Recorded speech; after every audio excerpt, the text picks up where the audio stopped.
Ah, eres tú. Yo creía que no venías. Digo, se lo ha olvidado. ¡Qué gracioso! Se llama Cartón. Mira qué contento está. Pero bueno, siéntate. Voy a por algo fresco. ¿A qué huele? La manta del perro está llena de pelos. Voy a quitarla.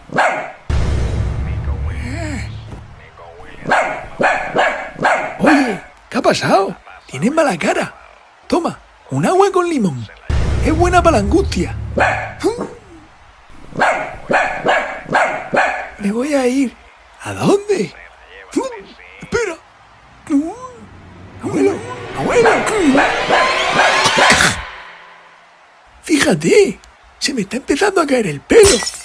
Oye, pero ¿dónde vas? Muy bien, Cartón. Ya podemos ver el partido solo.